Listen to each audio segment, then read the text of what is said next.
Number 5. Oliver Plunkett's head. Now, in the other 2 videos, we talked about the head of St. Catherine of Siena, and we also talked about St. John the Baptist and how many heads he may or may not have had scattered across the world. And I'm not one to break tradition, so I thought for part 3 I would include a 3rd holy saintly severed head, this time belonging to Oliver Plunkett. A notable difference between the 2 other severed heads is that this one is probably the most disgusting one we've included on these lists. I know these are all holy relics, but let me just say, out of context, this is absolutely horrifying and looks like it's straight out of a grindhouse horror movie that you'd find in a dirty basket somewhere.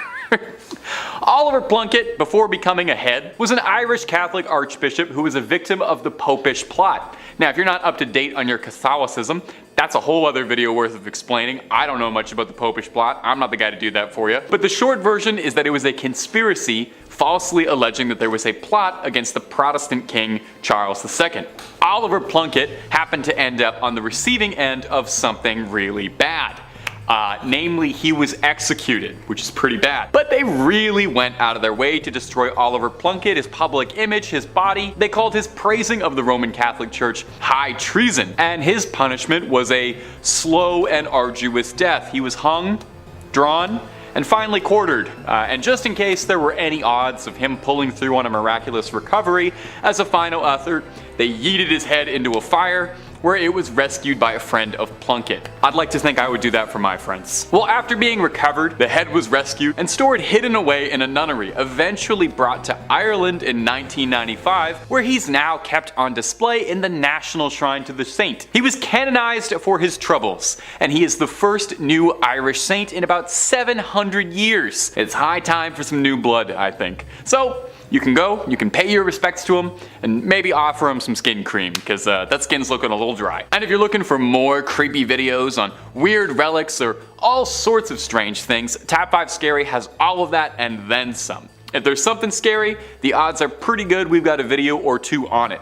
And if you haven't already, subscribe, hit that bell for more videos every single day. But do that at the end of this video, okay? We got way more weird Catholic relics coming up for you. Number 4. St. Teresa's hand. Now, if you've watched our other videos on this subject, then no doubt you're already very familiar with the practice of making remnants of saints into relics. Now, something that's directly from a saint is called a first-class relic. That means it's something that came off of their body, you know?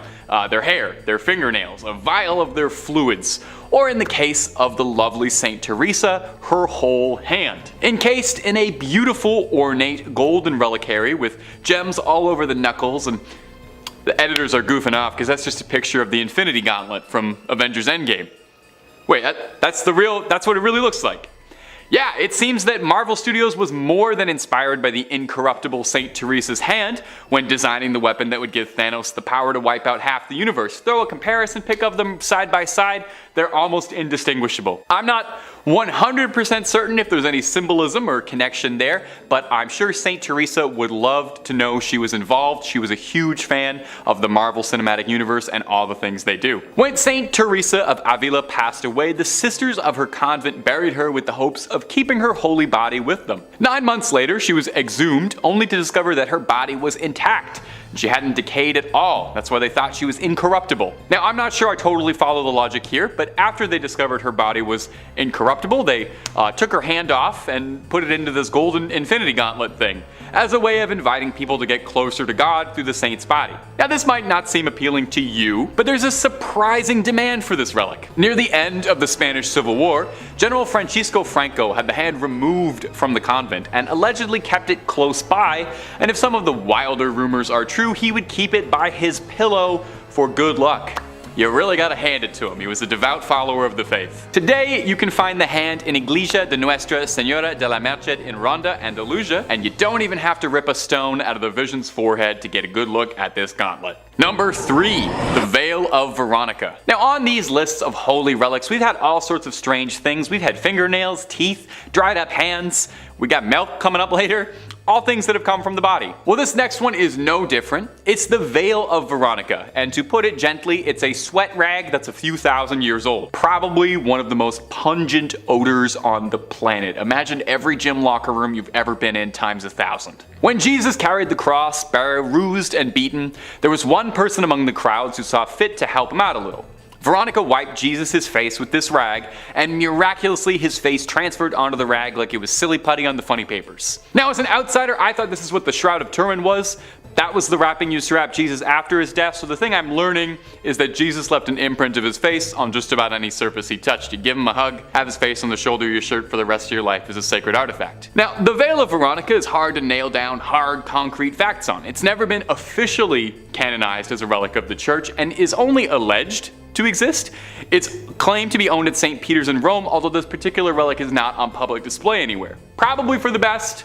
Honestly don't know if I want to see a 2,000-year-old sweat stain. The ones underneath my shirts are bad enough. Now, it might sound like I'm being disparaging, referring to this relic multiple times as a sweat rag or a sweat stain, but I would like to offer this. The Latin name for the veil is sudarium. Sudarium literally translates to sweat cloth, so even the official churchly terminology for this relic acknowledges that it's just a stinky rag that has some sweat on it, but a holy stinky rag that has some sweat on it. Number 2, Mother Mary's milk. We're gonna do our best to get through this, I promise. Mother's Milk might be my favorite Red Hot Chili Peppers album, it's my favorite character on The Boys, and it might just be one of the oddest relics on a series of odd relics that's all the way to part 3. Took a lot of restraint to not put this in the first 2, but we're on part 3, so here it is now. As incredibly odd as it may sound, the Virgin Mary's milk is considered a relic of the Catholic Church. I hope they've been keeping that in the fridge, lest it spoils. Does holy milk spoil? Is everything I've said in this video profoundly heretical? There is a church called the Church of Milk Grotto, built outside Bethlehem. The history goes that the Madonna and child had taken refuge in this cave,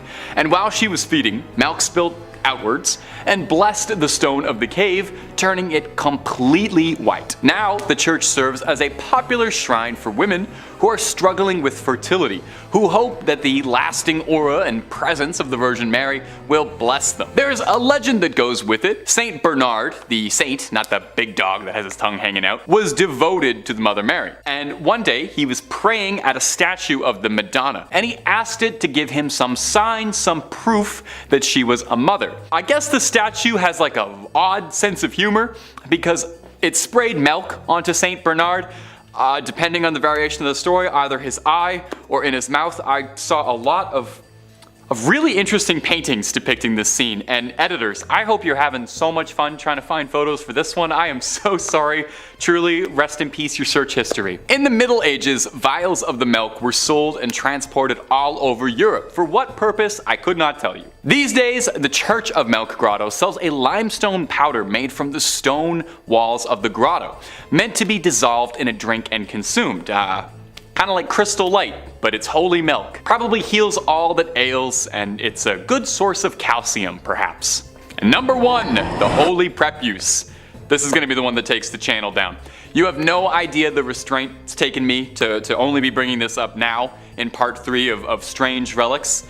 This is probably the strangest relic of them all. We'll do our best to discuss this with reverence and also somehow figure out how to stay within content guidelines. Editors, best of luck. When Jesus was born, on his 8th day, a small piece of his skin was removed in a traditional ritual performed on Jewish men when they're born. Okay? Are you sort of following along with what I'm saying here? This particular part of the body that I can't quite mention that was removed at birth was an immensely holy relic to the Catholic Church called the holy prepuse.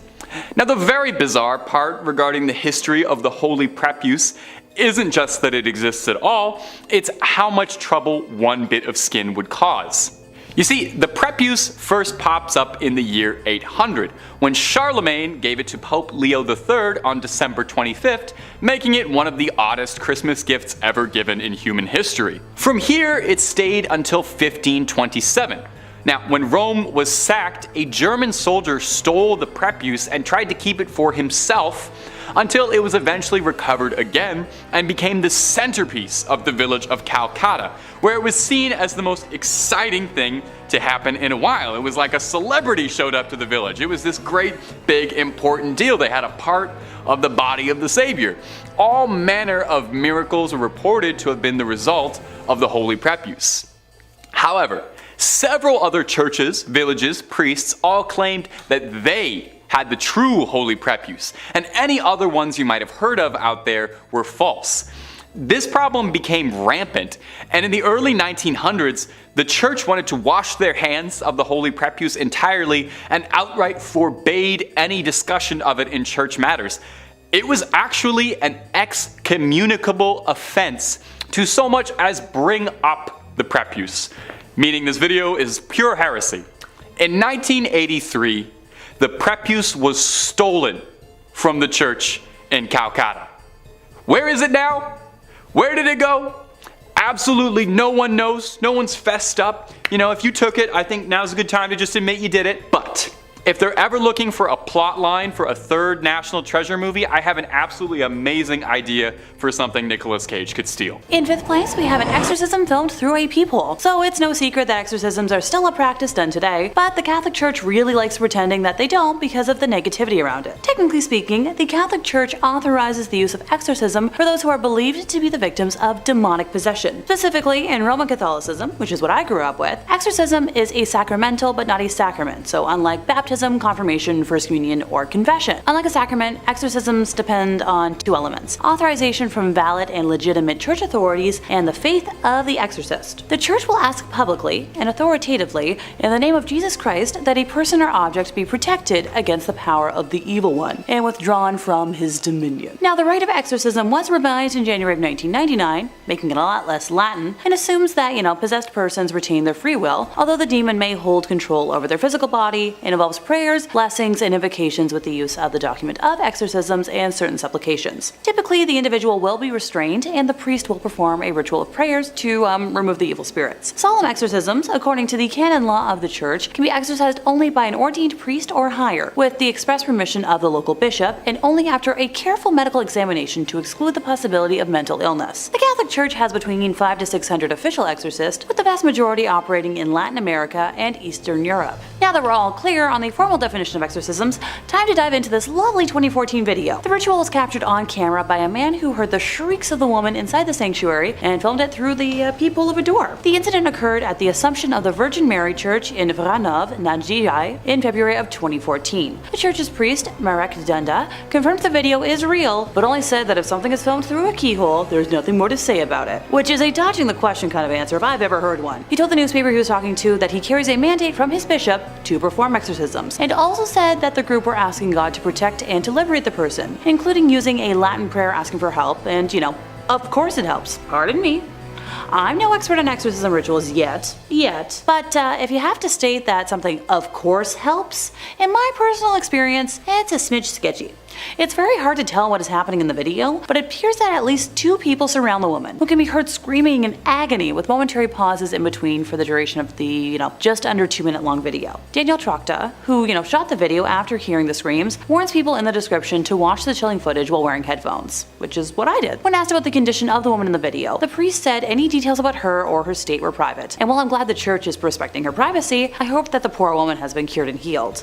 As much as I joke about it, demonic possession is no pleasant or laughing matter. In 4th place, we have footage from 2020. Okay, before anyone out there panics, I'm talking about the American news magazine that's been, broadcasted on TV since June of 1978. Not the awful year in recent history that we're not going to talk about, because that was awful. On April 5th of 1991, the show featured a segment that showed an actual Roman Catholic ritual of casting out demons, videotaped at a nun's home in suburban Palm Beach County. The segment shows the affected girl, referred to only as Gina, as she thrashes under the effect of ancient prayers, is sprinkled with holy water, and, has a cross being pressed to her head. Common stuff. The girl retches, writhes, yowls, and bares her teeth. She says, "Get out of here! Me not wanna leave!" shrieking all this at the priest, as one hand snaps the gauze bonds tying her to the chair. By the way, apparently if the exorcism team hadn't tied her down, she might have levitated to the ceiling. How very Willy Wonka. At the time, the March 25th issue of U.S. News and World Report carried no fewer than 5 articles on hell and the devil, citing a poll that 6 out of 10 Americans believed in the netherworld, which is 2% more than in the church heyday of the 1950s. Another poll, released in August of the same year, said 55% of Americans believe in the devil and 49% in demonic possession. I'd love to see those results today, but I couldn't find them sadly. Most Catholic leaders say possession is rare, with Reverend Kenneth Doyle, Communications Director for the National Conference of Catholic Bishops, stating he's only heard of about a handful of exorcisms in the last 40 years, but I feel like that's just a PR statement. Here's the thing. When churchmen do perform an exorcism, they almost never talk about it. The main exorcist in this entire report is known only as Father A, and his face is kind of obscured. Sister Lois Schaefer and the Reverend Walton Dockerell of St. Rita Parish near West Palm Beach, who took part in the exorcism, said through a secretary that, no comment. Palm Beach Bishop J. Keith Simons, who permitted the taping, issued only a 4-paragraph statement, saying that the devil really exists, he is powerful and actively at work in the world today, as through the centuries, which echoes what Cardinal John O'Connor of New York said. Now, it was O'Connor's remark that there can be no question about the reality of the devil that initially drew the interest of 2020, especially after the church got about 75 requests from around the country to investigate possible cases of possession. That job fell to the Reverend James LeBar, a specialist in the occult, who looked into some of the initial claims and decided that Gina in South Florida was genuinely being tormented by demons. According to the report, she experienced psychotic episodes, plus visions of demons and dead persons. Oh, I don't wish that on anybody. Her mother says she tried visits to a spiritist and to various hospitals, and in the footage, the priests say the girl is controlled by 10 evil spirits. They meet her violent reactions by following the prayers and the gestures of the rite. The ordeal took about 6 hours, and this isn't really uncommon for exorcism lengths. Before the procedure even took place, Father A mentioned how it's a terrifying experience at times, and that he,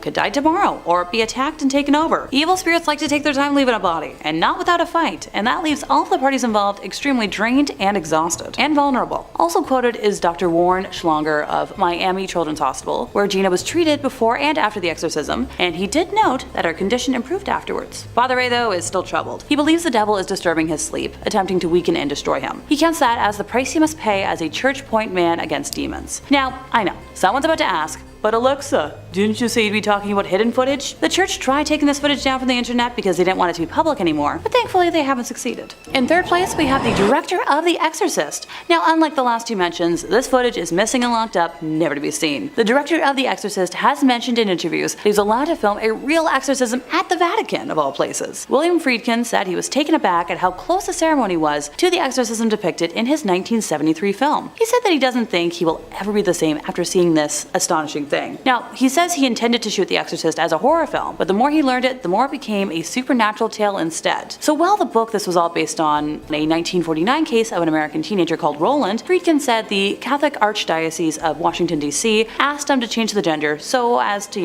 not draw attention to the young man. But in reality, the director said that it was a young man of 14 and not a gal who was allegedly possessed. Now, the Vatican did not immediately respond to a request for comment, and still has not as of this day. The church asking someone to hide something and then not commenting on it. I'd say I'm shocked, but I made a promise to myself to never lie on here, and I'm not about to start doing that today. Friedkin said he believed the boy was genuinely possessed, convinced that there was no other explanation. He read the diaries of not only the priest involved in the exorcism, but the doctors, the nurses, and the patients at Alexian Brothers Hospital in St. Louis, where this original case was carried out. He's also stated that he's not Catholic, doesn't go to church, or belong to a church or a synagogue. Make of that what you will. In second place, we have the exorcism of a satanic queen. This tale in particular comes from Dr. Richard Gallagher, who is an Ivy League educated, board-certified psychiatrist, and who performed a mental health evaluation on our sad woman to make sure it wasn't, an instance of something that could be helped with modern medicine first and foremost. He described her as a middle-aged woman who wore flowing dark clothes and black eyeshadow, and while she was charming and engaging, she was also part of a satanic cult.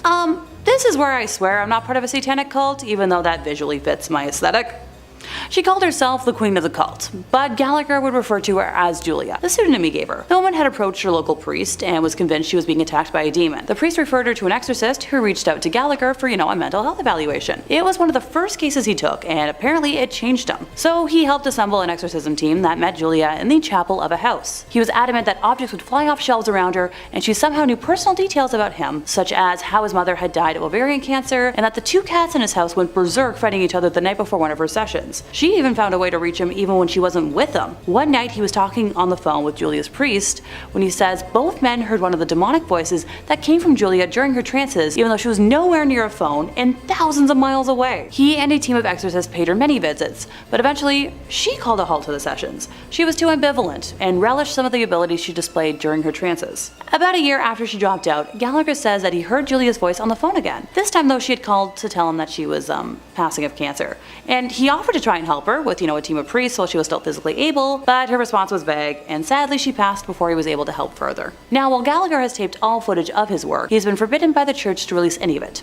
Ergo, sorry folks, I got nothing. In first place, we have Ed and Lorraine Warren exorcism footage. Me talking about Ed and Lorraine Warren? I know, a shocker. While the video is blurred on YouTube to protect the identity of the poor girl, I personally think it's up there as one of the most frightening things I've ever seen. At an hour and 20 minutes long, it depicts a Catholic bishop in Connecticut attempting to converse with a demonic entity that has possessed the body of an innocent young woman while her family restrains her. Ed and Lorraine were the ones to alert the church to the possession after meeting her during an audience chat session that was held at the conclusion of one of their public presentations. During portions of the exorcism, when prayer is done, you can hear the demon acting wildly, and it originally refuses to give its name, both of which are quite common in cases of demonic possession. Eventually we learn that there are 4 demons possessing our victim, with one of them identifying themselves as Robert, a name associated with the son of Satan. I'll let a snippet roll now, allowing you to hear the woman for yourself. This footage was unreleased until after the passing of Ed and Lorraine, and it's believed that they were told by the Catholic Church to specifically keep it under wraps, but their son-in-law doesn't have the same fear or respect for the church, depending on one's opinion. Kicking off this list, in 5th place we have the possibility of proof of alien life. In 1998, news reports emerged that strange, elongated, distinctly alien-looking skulls had been found during a restoration of the Vatican Library, with many suggesting that the Vatican secret archives must be hiding evidence of extraterrestrials. Perhaps an understanding between the Vatican and extraterrestrials is too far out there, too convenient to contemplate, except the Vatican itself does not run from ties to aliens. Consider the words of Cardinal Conrado Balducci, a high-ranking Vatican official since the 1960s and close friend to many popes, who in 1998 instructed followers to remember a paragraph of the New Testament where St. Paul refers to Christ as King of the universe, not only as King of the world. That means that all beings in the universe, including aliens, are reconcilable with God. Heck, the current pope has said he would baptize an alien, so I guess that's progress for the church?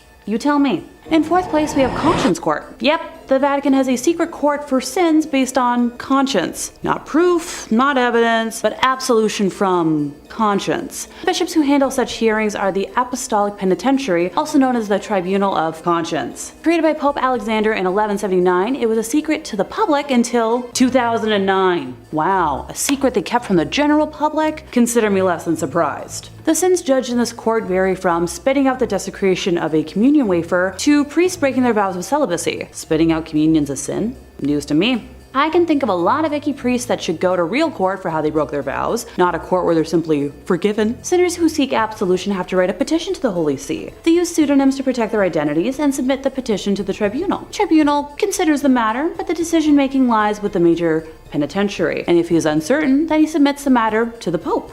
Until about the 18th century, heinous crimes such as ending lives and fornication against will were judged by the tribunal. Sure, let's give Father whatever his name is a slap on the wrist so he can have a clear conscience about breaking serious laws and go back to his biggest concern about having a perfect life after passing. Because that's the priority for serious crimes. Same with using a fake name for protection. Really great. In 3rd place, time to talk about exorcisms. While I'm sure someone out there is chuckling, exorcisms are nothing to be taken lightly. They're a religious or a spiritual practice of evicting demons, jinns, or other malevolent spiritual entities from a person or an area that is believed to be possessed. It varies a bit from religion to religion, so bear with me while I specify how it works in the Catholic Church. In Catholicism, exorcisms are performed in the name of Jesus Christ. There's a distinction between major exorcisms and minor exorcisms. Minor exorcisms are included in some blessings in which priests create sacramentals such as blessed salt. A related practice is deliverance ministry. Now, the distinction between deliverance ministry and exorcism is that exorcism is conducted by priests who are given special permission from the Catholic Church, while deliverance ministry is prayer for people who are distressed and wish to heal emotional wounds, including those purposefully caused by evil spirits. The Catholic rite for a formal exorcism, called a major exorcism, is given in section 11 of Ritual Romanum. The ritual lists guidelines for conducting an exorcism and for determining when a formal exorcism is required. Priests are instructed to carefully determine that the nature of the condition is not actually a psychological or physical illness before proceeding. Sure, I'd love to see their criteria. In Catholic practice, the person performing the exorcism, known as an exorcist, must be an ordained priest. The exorcist recites prayers according to the rubrics of the rite and makes use of religious materials such as icons, sacramentals, and holy relics. The exorcist revokes God, specifically the name of Jesus Christ, as well as saints of the Church Triumphant and the Archangel Michael, to intervene with the exorcism. According to Catholic understanding, several weekly exorcisms over many years are sometimes required to expel a deeply entrenched demon.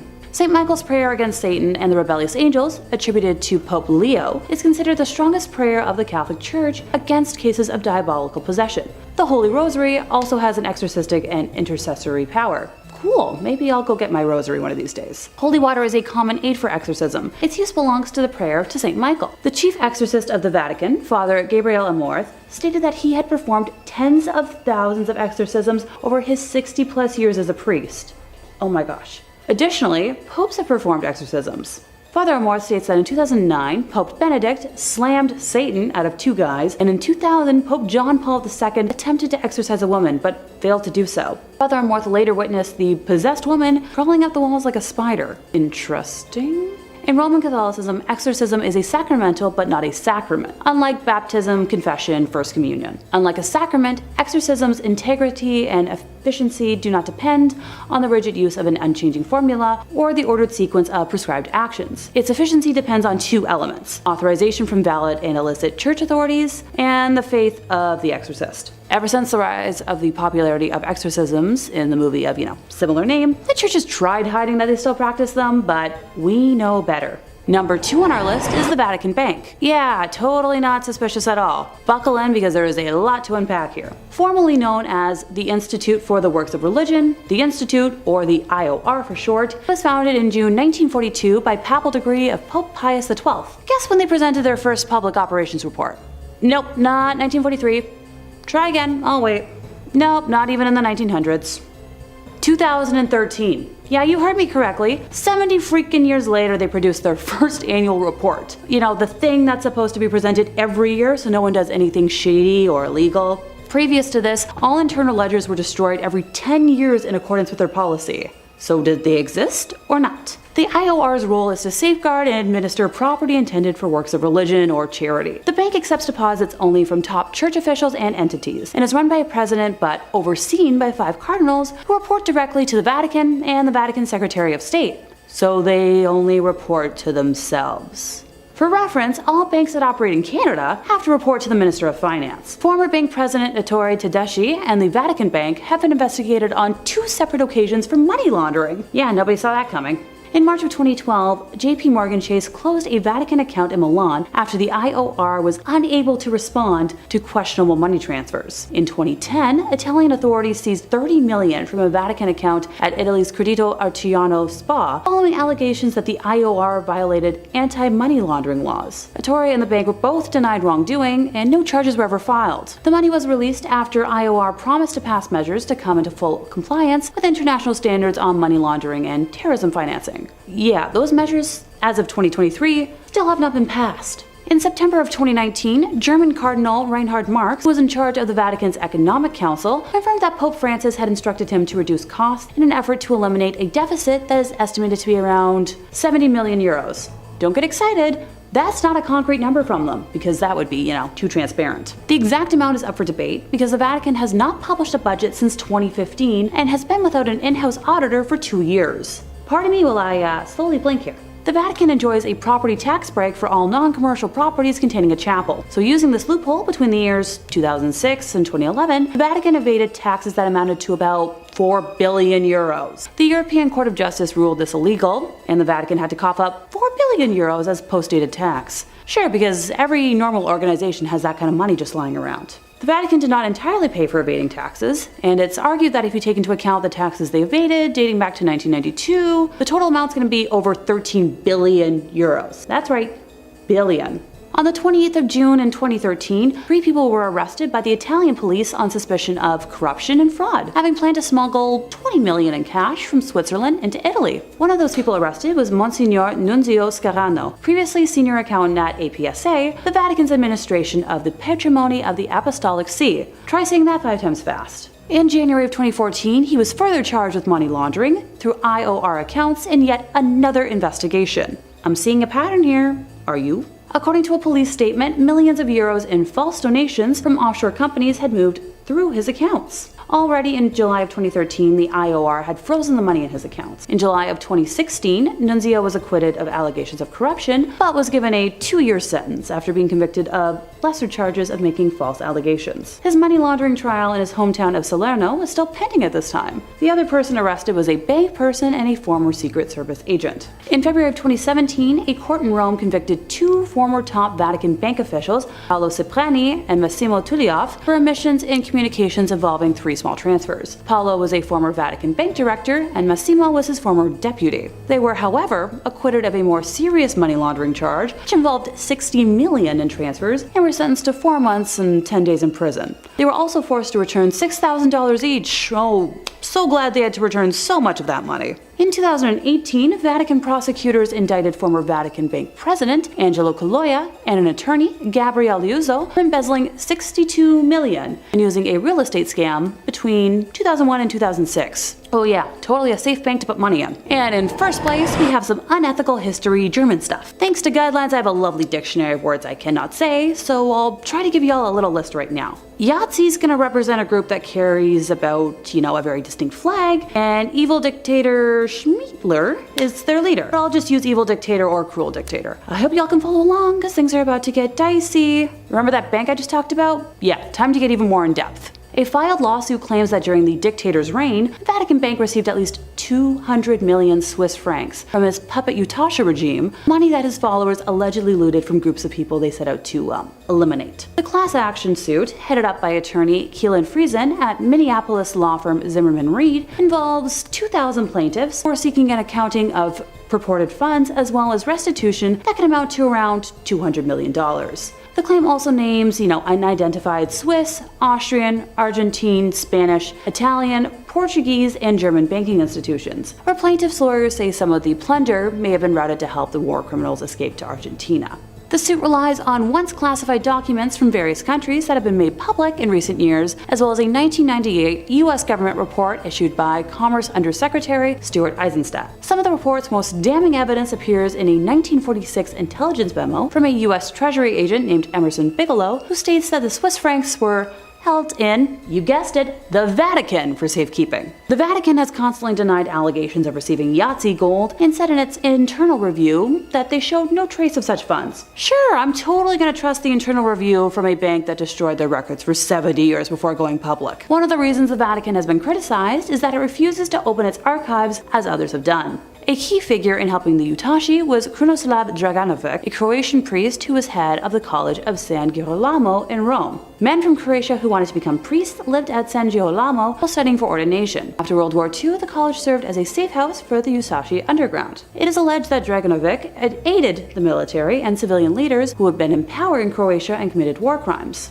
His assistance consisted in obtaining false documents and safe passage out of Italy. People write that there are allegations that he used his Vatican Bank connections to launder gold stolen by, you guessed it, and that he was paid for his cooperation. He admitted in a 1945 that he had personally moved 40 kilos of Utashi gold to Rome, concealed in 2 packing cases. A request made under the Freedom of Information Act resulted in the 1997 release of Bigelow's report. Criminal conduct described in the report led to the institution of a 1999 lawsuit against the Vatican Bank. Criminal conduct described in the report led to the institution of a 1999 lawsuit against the Vatican Bank filed by survivors and descendants. The lawsuit was dismissed in 2009 under terms of the Sovereign Immunities Act. Although the legal case no longer stands, moral questions surrounding the plunder remain. Yeah, I've got a few questions of my own. Now, ever since allegations concerning the Vatican Bank and the Croatian plunder became public, requests have been made to the Vatican to allow access to archival documents from the time of Pope Pius. Pius was Pope from 1939 until 58, and if there's anything, it would be found on documents from his papacy if they still exist. According to Gerald Posner in God's Bankers, following tradition, documents relevant to Pope Pius could have been made public on March 12th of 2014, 75 years after his election as Pope, but you guessed it, the day passed without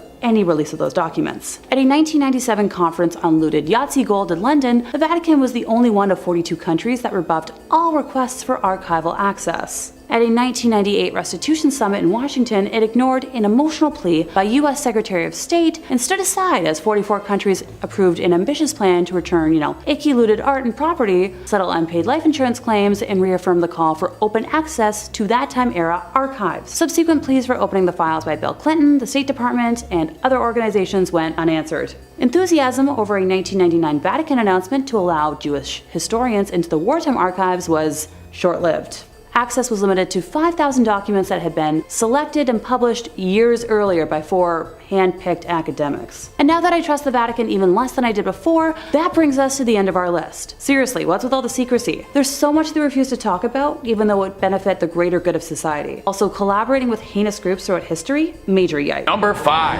Hans Schmidt. I think all of us, we want to be remembered for something amazing someday, right? That's only human.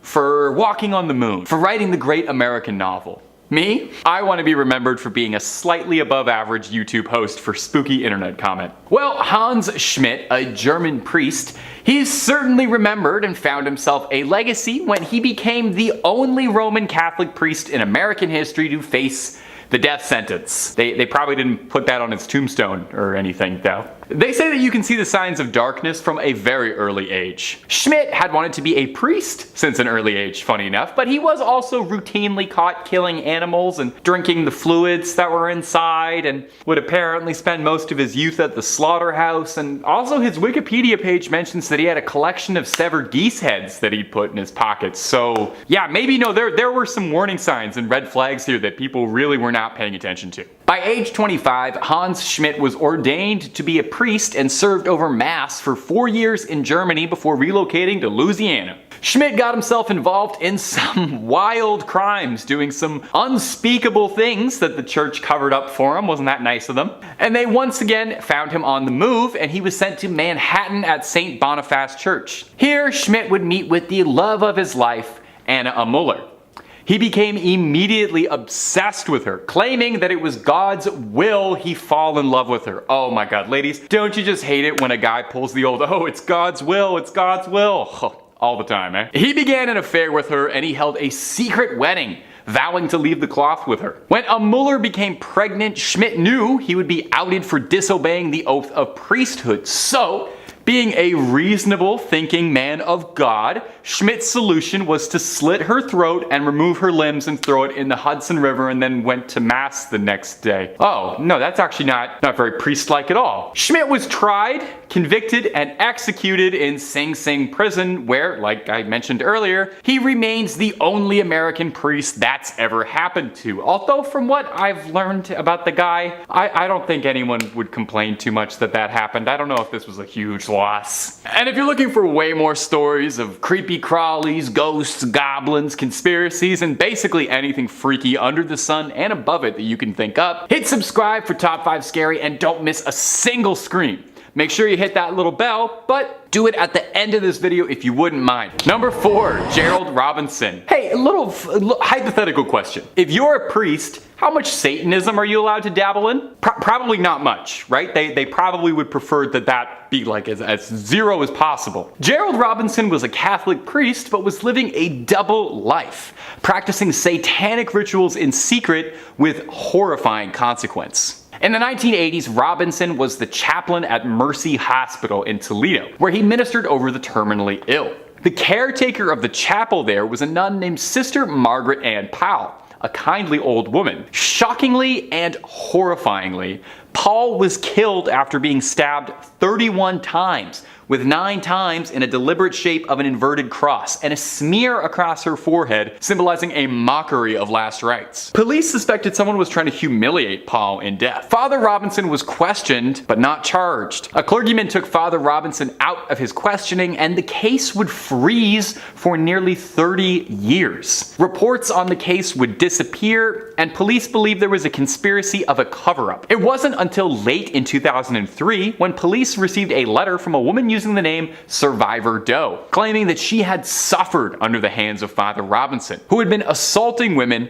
and practicing satanic rituals up to and including human sacrifice. With these new, lofty allegations, authorities reopened the case, and upon searching Robinson's apartment, discovered a sword-shaped letter opener that fit the wound in the nun's body like a key to a lock, according to prosecutors. What a charming turn of a phrase for a horrible thing. In 2006, Robinson was charged, and hopefully Sister Paul was able to find some peace in the afterlife after such a mortifying ordeal. Number 3, Father Daniel Petrocorgano. When you take the cloth, you get called on for all sorts of things: marriages, funeral rites, confessions, and in the extreme cases, exorcisms, where you're the last line of spiritual defense against a demonic spirit that has taken host of someone else's body. Of course, exorcisms don't always go the way that you would hope. You know, sometimes a little pea soup gets fired across the room. Sometimes the person you're exorcising accidentally dies from your neglect. You know, anything can happen, really. Father Daniel Petrocorgano believed that a member of his flock, a nun in the convent, one Sister Marcia Corici, became the unwilling host to a demon that had moved in and paid first and last for rent inside her soul. Now, she was experiencing classical symptoms of schizophrenia, but Corgano believed it to be demonic possession. Sister Corici was bound at her ankles and wrists and given holy water to drink, which she threw up. I don't really blame her. I bet it probably tastes weird. Rather brutally, after this, Sister Corici was bound to a cross and was gagged with a wet cloth soaked in holy water, which we already know she doesn't like the taste of. From here, she was cruelly subjected to a round-the-clock exercising over the course of 3 days. I cannot even imagine how mentally and physically taxing that was. Now, she wasn't fed during this time, nor were any of her medical needs tended to. And I don't know how much you know about like medical stuff or the human body, but you need food to live. Sister Corici would unsurprisingly pass away from complications suffered during the exorcism, leaving this earth a free soul, if for nothing else. Now, Father Corgano would undergo investigation for his involvement in Cornici's death. He insisted that he was simply following God's plan and that he was trying to cure her the way God intended, and her death was an unfortunate accident and not his intention. Well, sure, you didn't kill her, but you did tie her to a cross and not feed her for 3 days, so you definitely helped. I don't know how to tell you. In the end, though, Sister Cornici's death was officially ruled to be caused by an overdose of adrenaline injections when she was taken into the hospital. Oh, okay, well that clears it up then.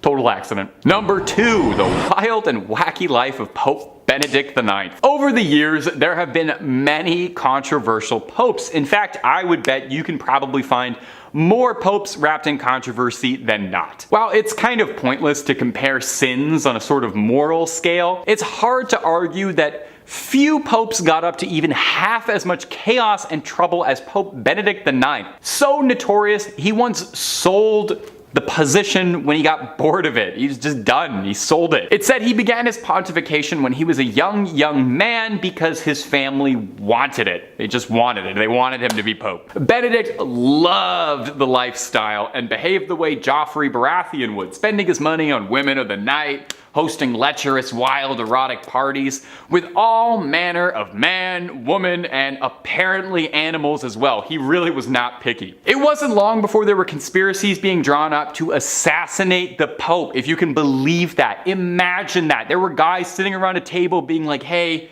we gotta do something about the Pope. I think we have to assassinate him. Possibly in a case of divine intervention, his enemies on a feast day snuck into St. Peter's Basilica, carrying rope ready to strangle Benedict, but a solar eclipse of the sun scared the assassins so badly they called the whole plan off. And Fair. If I was planning to dispose of the Pope and then like 5 minutes beforehand I saw the sun get blackened out, I would assume God was gonna strike me down then and there.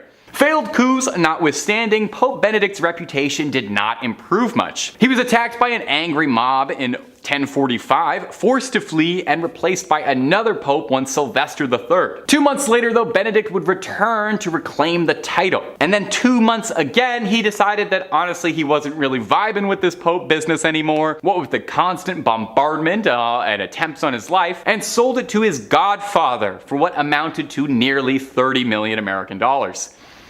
Imagine buying the Pope.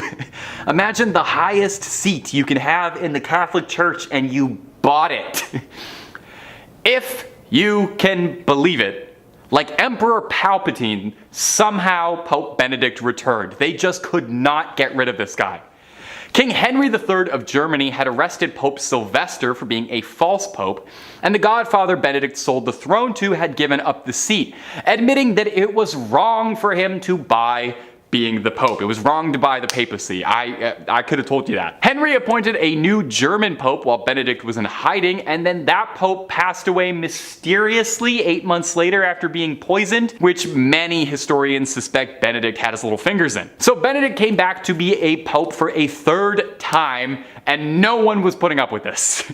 Henry III sent troops to drag him out of the basilica, and he spent his dying years in a monastery where he is now remembered as one of the worst popes in history. But he sounds fun.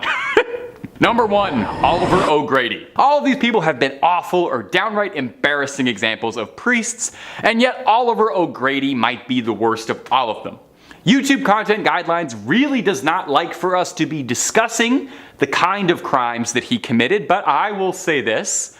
If I say a Catholic priest committed a crime, it's the first one that you're imagining right now. It's that one. And if you don't know what I'm talking about, you might not be old enough to watch these videos. O'Grady began his career in the early 70s and committed innumerable immoral, irredeemable acts on the most vulnerable members of his flock. By 1993, he was convicted and sentenced to a 14-year prison sentence and a $7 million settlement to the victims whose families and lives he'd ruined. However, and if you don't want your day ruined, pause this video, open up another tab, go watch a video of some like kittens playing or anything.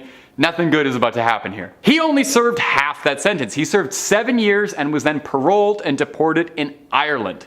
In 2005, a video deposition had O'Grady confessing to having had 25 victims. In 2006, a documentary made about Oliver O'Grady called Deliver Us from Evil focused on his crimes, but more importantly, how the Catholic Church pulled a nice big white rug over the horrific crimes he committed to protect their clergy. The documentary outlines how O'Grady preyed on his victims, how he committed his crimes, and how the church was very well aware of everything he was doing and swept it under the rug. In 2019, O'Grady was arrested again. Oh, I can't believe it. He seemed like such a good guy. This time for owning deeply illegal lewd content. O'Grady would find himself in jail again in 2020, sentenced to 22 months, which seems... Number 5. St. Clair's fingernails and her hair. Now, some people say that fingernails and hair continue to grow after the body passes away. This is commonly repeated, but actually not true, because rather it's the skin around the fingernails retracting that gives the illusion that the fingernails are still growing. I thought I would just toss in a totally unrelated fun fact you can use at a party. These fingernails aren't growing at all, because they're not attached to anybody, and they're kept in a glass box alongside some of St. Clair's wonderful curls, like the world's worst and possibly stinkiest time capsule. Now, St. Clair was often overshadowed by her more famous mentor, Francis of Assisi, but St. Clair was her own woman, accomplished in her own right. She founded her own order of nuns, the Poor Clares. Inspired by Francis's teachings when she was a teenager, she renounced the world and founded an order based on the ideals of extreme poverty and contemplation. I should probably look into this order because being extremely broke and contemplating being extremely broke is about 99% of what I do. The order spread popularity and houses of Poor Clares were established far away from her home convent in Assisi. Now, it's said that part of what made St. Clair's decision to give up the worldly life so inspiring was that not only was she blessed to be born into a family of great wealth, but oh va-va-voom, St. Clair was a real stunner. Now, you know, the depictions we have to work with may not look like much, but they called her the first Jenner for her luscious lips and flowing locks. As proof of her devotion, Frances trimmed her beautiful extravagant hair as a physical manifestation of rejecting her former vain existence. As you can see, I'm not quite there yet. I'm still quite happy with my vain, disgusting hair. Now, someone down the line managed to get a hold of St. Clair's hair and fingernails. Maybe they were just sweeping the barber room floor. These treasures, for lack of a better word, were kept and encased in a reliquary at the basilica named in her honor. This also contains a rock crystal flask with her fingernails. Really not sure why anyone felt they needed to keep that. I'm not sure how holy these are, but hey, I'm not a saint or a bishop or a pope or any of that stuff. I'm just a YouTuber and I'm barely that even. But if you want to hear more of me narrating some of these strange and peculiar parts of the big globe we share, Top 5 Scary is the place to be. We got a little something for everyone. So make sure you click on through, like this video, subscribe, and hit that little bell, and we can keep on bringing you screams every single day, twice a day, and then some. But do that at the end of this video, okay? We got way more weird Catholic relics coming up for you. Number 4, papal hearts. You know, they say some people wear their hearts on their sleeves, and some people collect 22 hearts in marble urns inside a beautiful reliquary. We all have our hobbies. We all collect things. Just make sure those hearts are still in their original packaging, otherwise, you know, they're totally worthless. Well, these aren't just regular old hearts. These are the hearts of 22 former popes. Obviously they're former popes if their hearts are, obviously. At the Church of Santi Vincenzo e Anastasio a Trivia. Oof, that's a mouthful, we're not saying that again. You can find the sealed hearts of 22 popes in marble urns for all to appreciate. The popes are listed to the left of the altar, with the oldest coming in all the way from the 15th century with Sixtus V to the fresh and still beating heart of Leo XIII in 1903. Now, this custom of separating a pope's organs from the corpse sounds a bit strange, or a bit Egyptian, like they might mummify them. And then this process was called praecordia, and was done to prevent decay while funeral arrangements were made, and just to test a little bit if they were worried the Pope was going to reanimate. The tradition started up in the 14th century when it was established that when a Pope passed away, they would be mourned for 9 days. 9 days, with suffrage massages being said each day. They borrowed this little schedule from the Byzantines, who observed deaths of their emperors in a very similar manner, really taking a while off. They took a whole pay period to mourn the loss, and then you dry those tears right up, get back to work. Now, this was all the rage for popes of yesteryear, very trendy, very in fashion. But Pope Pius X in 1914 had a change of heart when he expressly forbade it in his burial and will. He said, "Don't do any of that weird stuff to me." Those were his exact words, if you can believe it. Now, since then, his successors have all agreed and have all done the same. But who's to say? I feel this could be coming back in fashion. Pope Francis, how you feeling? You gotta listen to your heart on this one. Number 3, the holy souls of purgatory. Purgatory, in Catholic belief, is kind of like a giant waiting room while the upper management figures out just where exactly they're going to find a good spot that's best for you.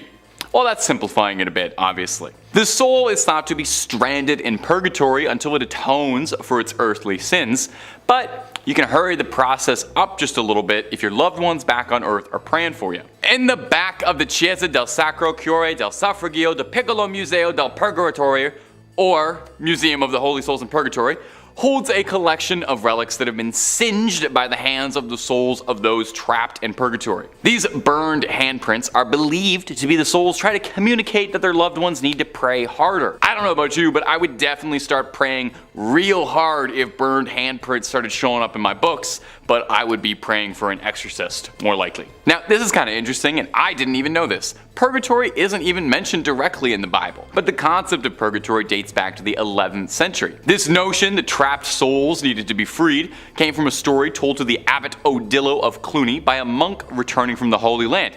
He told this story about how this ship had been wrecked, that he'd been cast ashore on a mysterious island, and a hermit who lived on the island related his own story of a chasm from which screams of trapped souls and demonic flames rose and ravaged. He told of how the demons would complain about losing souls when your loved ones would pray for their behalf. So November 2nd was established as All Souls Day. Everybody, all the souls. Where it was believed that prayers by the living could help get all of those trapped dead in purgatory loose. You know, it's kind of like that one episode of The Simpsons where the town comes together to get Bart out of the well. It's a similar enough concept, you know. They sang a song, you pray, souls get out, Bart gets out, pretty much one and the same. This particular collection of burned relics in particular, though, was collected when Victor Jouet, the missionary behind the collection, experienced a fire that burned part of the original suffragio, leaving behind a scorched image of a face that he believed was a trapped soul. Now, again, just me personally, but if I saw a face burned into one of my possessions, I would move entirely, call an exorcist, be putting salt circles around my feet for the rest of my life, but I appreciate what he did too. Number 5. St. Mary the Virgin Church. Clop Hill, England. I gotta say, that sounds like it's a fake place, like where Sir Topham Hatt lives. Well, not only is it real, but it's home to a bone-chilling haunted church, St. Mary the Virgin Church. Now, St. Mary was built in 1350 outside the main settlement of totally real place Clop Hill. Traditionally, churches are built facing the east. I didn't know that. It's so it can align with the sun rising, which in Christianity is associated with heaven and the Messiah. Churches have their altars facing east, so you pray in that holy direction. Well, St. Mary's just had to be a little different, and this church is facing the west, facing away from God. And it's why some people believe the church is hosted to evil spirits, as facing west means they've shunned God and opened their doors to the devil. Paranormal investigators have strongly suspected the church as being host to satanic rituals. As the church fell into disuse, it became a popular spot for vandals, and if you believe the legends, black magic. In 1963, a local couple saw two people wandering around holding a human skull, which definitely I think would cause you to look twice. The people told the couple that they had found the skull in St. Mary's, where it had been jammed into a wall. When the couple went to investigate, they found on the floor a breastbone, pelvis, and leg bones, all laid out in a pattern used for black mass. Pretty spooky. Scattered cockerel feathers and tracings of two crosses filled in red were found inside the church as well. And as if that wasn't slightly unnerving enough, they also found that 6 graves of women in particular had been tampered with as well. All signs seem to be pointing towards some dark rituals happening at St. Mary's Church. Common sightings at the St. Mary's Church range from smaller scale things like strange screeching during the night or hearing the bell going off despite being long abandoned, and the more threatening reports seeing tall, dark figures wandering the ruins of the church, perhaps getting themselves ready for another ritual, or perhaps they've been contacted by a ritual and are arriving. Only thing I know is I won't be checking out the midnight mass there anytime soon. And if you're interested in way more scary stories of all manners, cryptids, conspiracies, churches, hauntings, aliens, we've got a little bit of everything at Top 5 Scary. So click on through, find something to get cozy with, and subscribe, and make sure you hit that bell so you catch all of our videos as they drop. But do all that stuff at the end of this one, okay? Because we got way more haunted churches for you coming right up. Number 4. Our next entry on the list today is going to be the Aquia Episcopal Church. And if you haven't said that, try saying that 10 times fast. I dare you. Located in picturesque Stafford, Virginia. The church has 200 years of history to it, which means it's also got approximately 200 years worth of ghost stories to study. When the church was first built way back when in the 18th century, it was stained by an unfortunate tragedy. You see, the surrounding areas were exhausted by war and the lack of resources, food, and money, and as such, brigands would take to the dark country roads to attack innocents during the night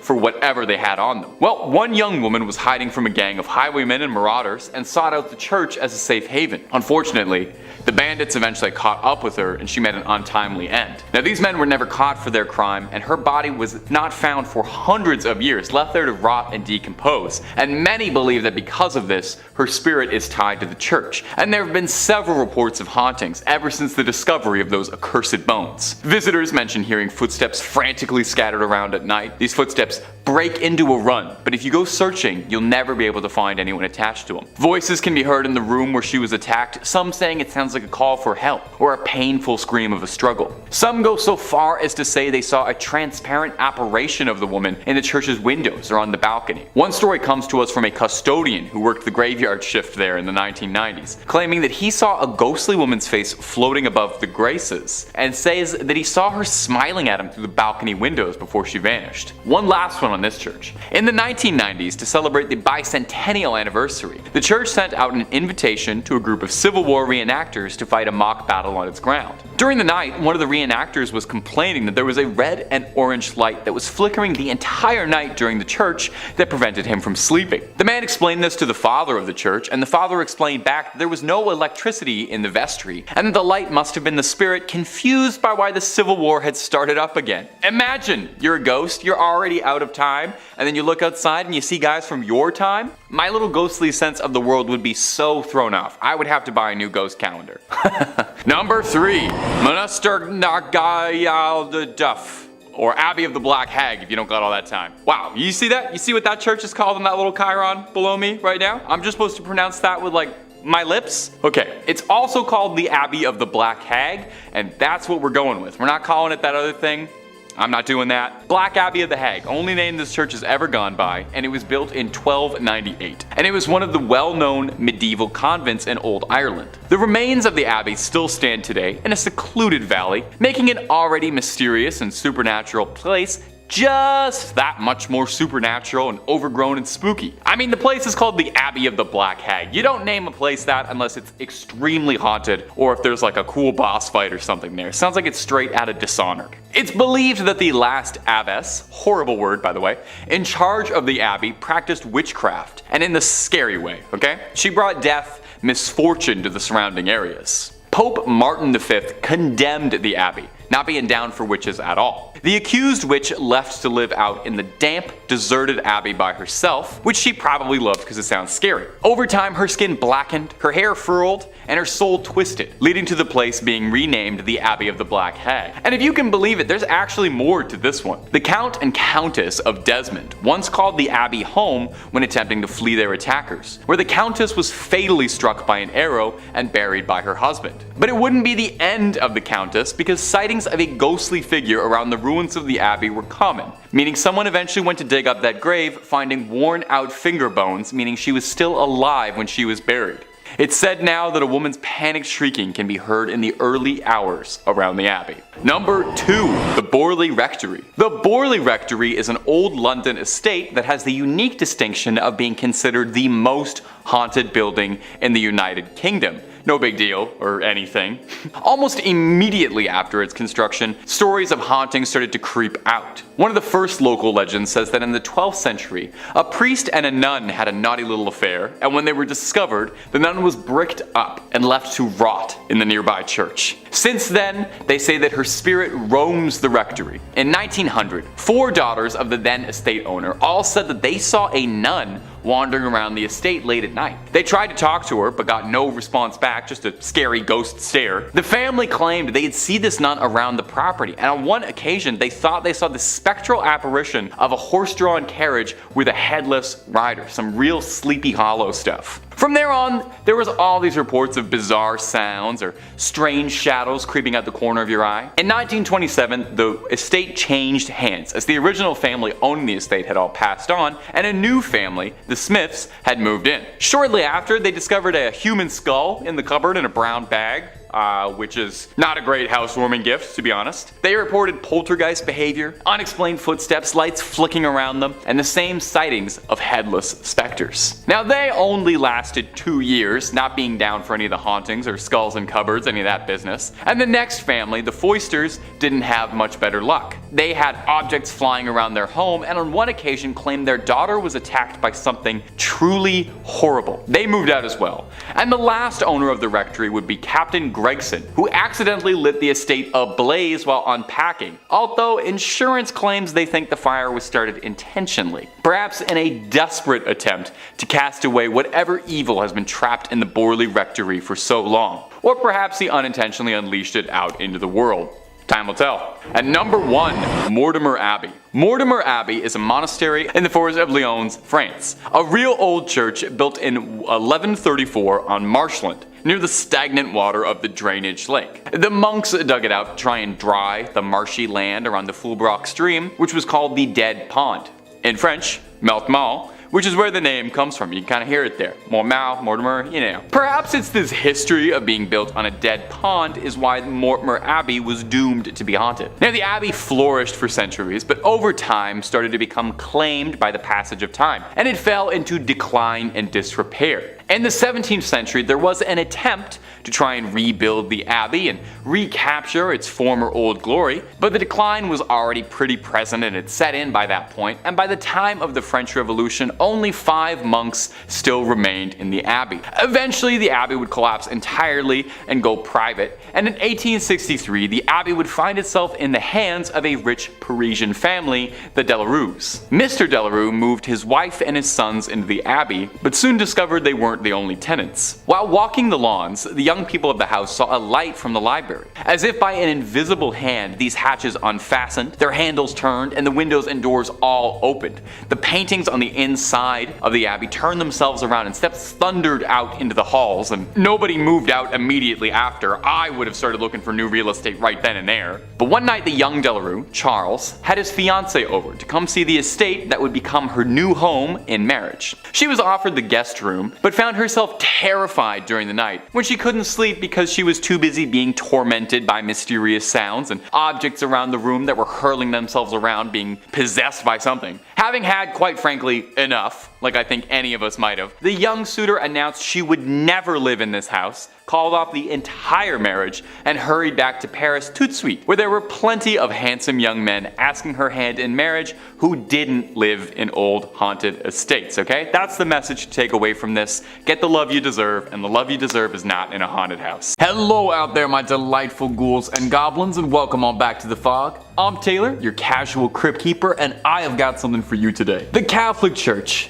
It espouses love, forgiveness, and a savior for man's sins. But what about all the things they're not telling you about? Today, I'm going to be taking you through some of the things you'd never hear in Sunday school. Don't mention any of this around Mass, because this is the top 5 terrifying church secrets the Vatican kept hidden. You let me know down below in the comments which of these shocked you the most. Now let's get into it. Number 5, Benito Mussolini. The Vatican isn't just the seat of the Catholic Church. Did you know that actually the Vatican is the smallest country in the world? Despite the fact that it does exist inside Rome, inside Italy, the Vatican technically is not part of Italy, but rather its own sovereign little country. About 1,000 people live there total. But it hasn't always been this way, and the reason that it became that way is a little darker than I'm sure the church would like to admit. It was a treaty with fascist leader Benito Mussolini. In 1922, Mussolini and the National Fascist Party came to power in Italy, crushing democracy and putting up a pretty hostile dictatorship in its place. In 1929, Mussolini and the church came together to have a little meet and greet and sign a treaty, granting the church status as a private enclave, a sovereign state inside of Italy. Mussolini wouldn't bother the Vatican, and they wouldn't bother him. Mussolini even paid out a massive settlement, which the church invested and is believed to be valued at around $780 million. Alongside tax exemption and priests getting a nice salary from the Italian government. All of those benefits you can thank a fascist government for. Perhaps most illuminating, however, was a clause that protected the Vatican's dignity, meaning as part of their laws as a sovereign state, they were allowed to arrest and try anyone who criticized the people and the church. In exchange for signing this treaty, the Catholic Church publicly supported the fascist dictatorship and was recognized as Italy's official government. The Vatican's own newspaper printed shortly after the deal went down, "Italy has been given back to God and God to Italy." And they only have the support of someone who was involved in hundreds of thousands of deaths to thank. And if you're looking for way more strange, true things out of history, conspiracies about the Catholic Church, cryptids, aliens, and all sorts of freaky business, Top 5 Scary has all of that and then some. So click on through, hit subscribe, please make sure to hit that bell so you get everything and do not miss a single scream. But you do that at the end of this video, okay? We got way more Catholic Church secrets coming up. Number 4, the treacherous Pope Boniface. Let he who is without sin cast the first stone. This idea being that none of us are truly free of sin, and we're all born into this world natural sinners. Well, some people really take that idea and really run with it. And you would be surprised how high up the Catholic Church some of these troublemakers get. That's where Pope Boniface VII comes in, one of history's most notorious popes for his incredibly unholy behavior. Pope Boniface was actually so wildly controversial that Dante Alighieri wrote in the Inferno that Pope Boniface was condemned to the 8th circle of hell where the frauds were kept. It's a really good window into the sort of general mindset of the population that in their books they were imagining all the ways he'd be tormented in hell. And as a quick aside, for the comment section, Dante's Inferno, is that history's first fan fiction? There's a very serious argument to be made that it is. Anyway, Boniface saw the destruction of Palestrina, a city that had already peacefully surrendered and submitted, but that wasn't good enough for the church. Palestrina had already been burned to the ground, and goofy old Pope Boniface ordered that they plow it down to the dirt and soil to ensure that absolutely nothing of the city remained standing, a real salt-of-the-earth approach. He was definitely a guy who loved his neighbors. He really loved his neighbors, in the sense that the vow of celibacy that men of the cloth have to swear to, Boniface didn't really, believe in at all. He was alleged to engage in all kinds of parties with all manner of bedroom companions, having once stated that he felt intercourse with younger people was as natural as hands rubbing together. A really, really great guy all together, and he also loved building statues of himself all the time, so he was very prideful, which that's the worst sin of them all, really. Number 3, Galileo. Science and religion do have a place alongside one another in the world, I think. Now, science and religion have had a complicated history, they've never quite seen eye to eye, kind of always furrowing their brows and glaring at each other through the hallways, but one could never truly disprove wholly the existence of God through science, and I think science can illuminate and shine new light on ways to glorify religion, right? Maybe? Well, not particularly. As one could imagine, there's a great deal of difficulty the church has with science. In 1633, Galileo Galilei, the renowned astronomer, made himself an enemy of the Catholic Church and God for having the unbelievable, blasphemous, heretical viewpoint that the Earth orbits the Sun and not the other way around. Now, Galileo didn't quite have it all the way, since he did posit that the Sun is the center of the universe, and he wasn't super right about that, but hey, give the guy a little credit. He was doing all this before the TI-84, okay? He was just looking up in the sky making all these guesses. Pretty smart guy. Was doing better than most astronomers out there. Now, for this most heinous, disgusting, unbelievably sinful crime, Galileo was arrested and put on trial, where 10 cardinals sat before him passing judgment and trying to decide how best to punish this disgusting heretic, floating some fun ideas like imprisonment for life, torment, being burned at the stake. Again, this is all because Galileo suggested how the planets work, and he was mostly right about this, which is important to hammer home. Eventually, Galileo renounced his beliefs, saying he was wrong and he was getting up there in age and didn't want to spend the rest of his life suffering. So in an act of true humble forgiveness, the church instead decreed that instead of being burned or anything, Galileo be condemned to spend the rest of his days in his home, which he did until his passing. That'll teach him. Now eventually, obviously, the church kind of had to walk back some of that treatment of Galileo. In 1992, they spoke out saying that maybe he was kind of technically right about a few things here and there, and mumbled out an apology like a schoolyard bully being forced to say sorry by the teachers. Sure, it was about 350 years too late, but I bet Galileo probably really appreciated it and would have loved to have known how vindicated by history he would have. Number 5, a time machine. Among the many conspiracies about what goods are hidden inside the Vatican's secret archives, one of the more popular and reoccurring ones is that the Vatican has access to wondrous technology hidden away from the rest of the world, from ancient civilizations, stuff like that. One leading theory is that among these devices is something called the Chronovisor, an alleged time machine of sorts that allows the user to peer inside and see whatever time period in history or forwards they desire, like a little time camera. Doctor Who would love it. One Italian monk, one Pellegrino Ernetti, claimed that he developed the Chronovisor at some point during the 1950s with a team of 12 esteemed scientists who all wished to remain anonymous in the process. I would put my name on that if I invented time travel, personally. I'd want people to know. The Chronovisor is described as consisting of antennas and an unknown metal that's really good at looking through time, a little knob for tuning to a particular time and place, and a screen and recording device. Ernetti described that he and his team used this machine to view speeches by Mussolini and Napoleon, scenes from ancient Rome, and the crucifixion of Jesus Jesus Christ, which they allegedly tried to take a photo of. Now obviously no one's seen the Chronovisor. If such a device was to exist, it would naturally be pretty secretive. An Italian magazine in the 1970s claims that they found that image of Christ's crucifixion, the photo that was taken through time, only to discover that it was actually just a postcard. So this one's a bit up in the air. Let me know if you think this is real, but also, you know what? Let me know what time period you would want to take a picture of, if you could see that up close. And if you're looking for way more scary content, my friends, you already know Top 5 Scary is the place to be. We've got everything scary under the sun. Cryptids, conspiracies, true crime, fake crime, aliens, UFOs, just about anything freaky you can think of. So click on through, subscribe, stay scared, and don't miss a single thing.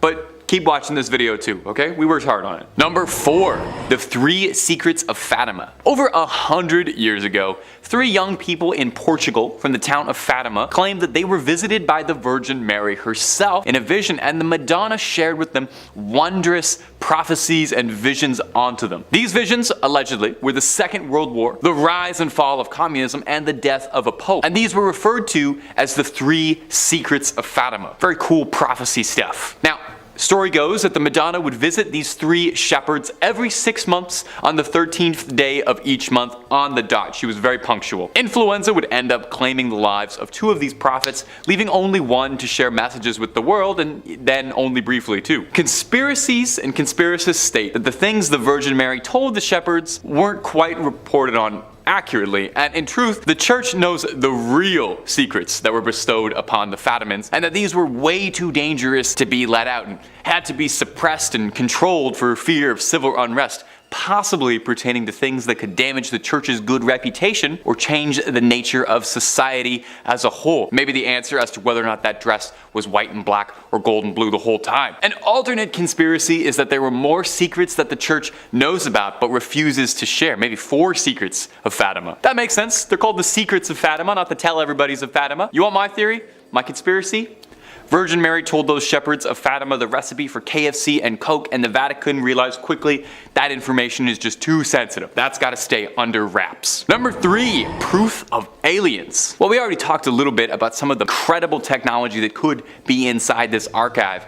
And it's thought that the Vatican has all sorts of incredible information hidden away in its vaults that humanity, we're just not ready to know about. We're not grown up enough. One of the other leading ones is that theorists speculate that inside those secret archives is indisputable hard evidence of extraterrestrial life, that they're harboring alien skulls and remnants of amazing technology, I guess on borrow from Area 51's collection it's traveling. So the story goes that in the late 1960s, during renovations of the Vatican's archives, excavators uncovered alien skulls beneath the Vatican archives, and somewhere the predator is so upset that he lost those. Is it possible that they worried that if proof of extraterrestrial life got out into the wild, it would discredit belief out there?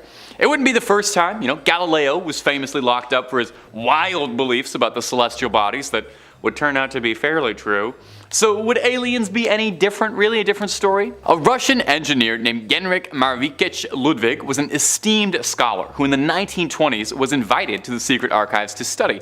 A very prestigious position offered to less than 1,000 scholars a year. According to him, while there, he uncovered documentations that discussed the influence of aliens on civilizations like the Egyptians, the Mayans, the Mesopotamians.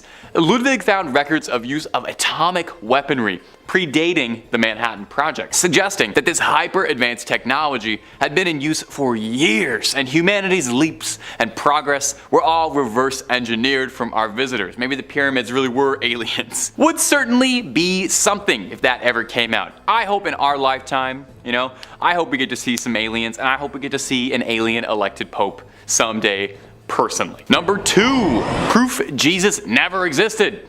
Or did. Now, among the things that you would think the Vatican would really want to keep hidden and on the DL would be proof that the Lord and Savior did not exist. This is another popular conspiracy theory emanating about the Vatican, that one of the things they're trying to cover up is some alleged document that insists Jesus as we know him wasn't quite real or wasn't as reported accurately. That would make sense. If I was the Pope, that would be the number one thing I would want to keep under wraps, right?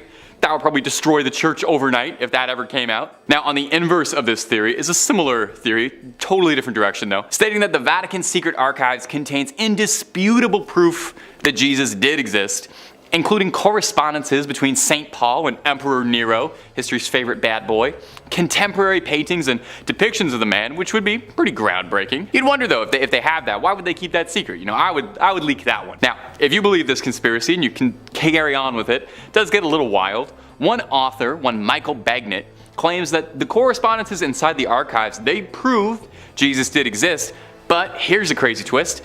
He didn't die on the cross, as, you know, we all know, but rather there was a very complicated scheme with Pontius Pilate to secretly fake Jesus' death to appease the citizens of Rome.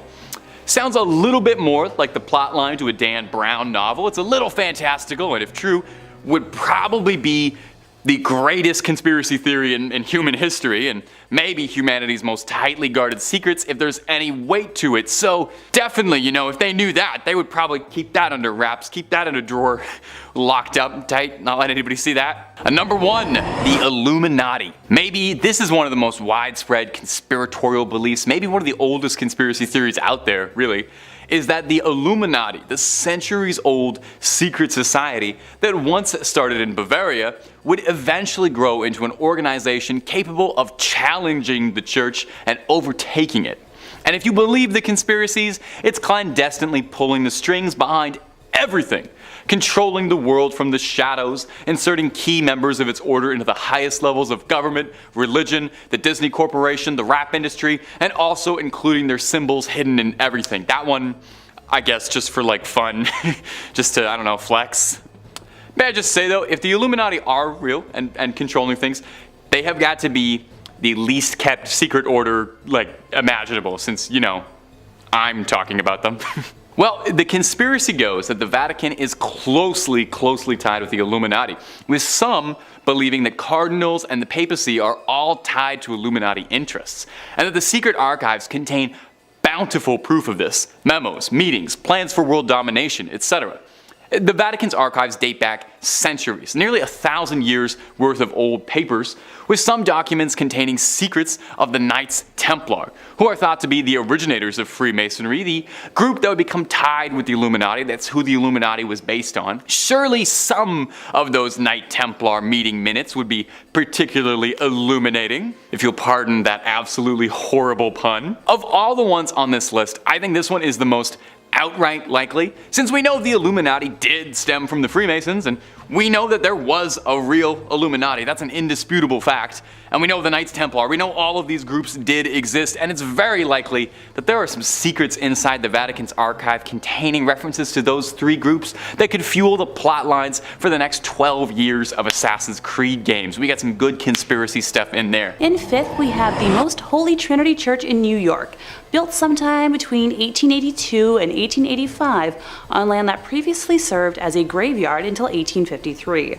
According to local rumors, not all of the bodies residing there were exhumed from the graveyard, and the spirits of those left behind still inhabit the grounds to this day. The church property covers an entire city block, and it is said that there are false closets leading to bricked up doorways, tunnels, and random sub-basements throughout the church and convent. There are also mysterious passageways on the upper levels of the church, where legend says only priests are able to enter. The church's rectory was built in 1872 by its second pastor, Monsignor Michael May, who later passed in his room on the 2nd floor. Priests who live in the rectory have used that space for mainly a guest room ever since, as no one has ever been willing to live in it on an ongoing basis. Guests have experienced lights being switched off and on, hearing strange noises, and the sound of a person walking back and forth while trying to sleep. Phantom footsteps have also been heard on the staircases in the building, and dogs who were once kept as pets in the rectory would stare in a trance-like state down the basement stairs, as well as into the dining room when the building got cold. In 1897, a parish bell ringer named George Stell's life was taken in the vestibule of the church. Though there was a suspect in the case, a former parishioner who would later be executed for an unrelated ending of life, no one was ever convicted of the crime. The red fluids of Mr. Stells, as well as the red handprint of the killer, is believed to still be on the wall in a stairway leading to the bell tower. George's ghost still roams the church and is believed to be the reason why the bells will ring suddenly, vowing not to leave until his death has been solved. Moving on to our fourth place position, we have the Aquia Church of Stafford, Virginia. While the congregation was established in 1711, the physical parish wasn't built until 1751. It was a gorgeous brick building built on a peaceful hilltop with a 2-story crucifix floor plan, which otherwise known as a cruciform, which was considered a rather unusual style for colonial churches. Aquia was built to replace 2 earlier sites of the Overwharton parish, which were constructed around 1680. The inside of the church burned down in 1754 and was not rebuilt until 1757. It was then shut down from the Revolutionary War until the Civil War due to lack of funding, before reopening as a stable, campsite, and hospital for Union forces.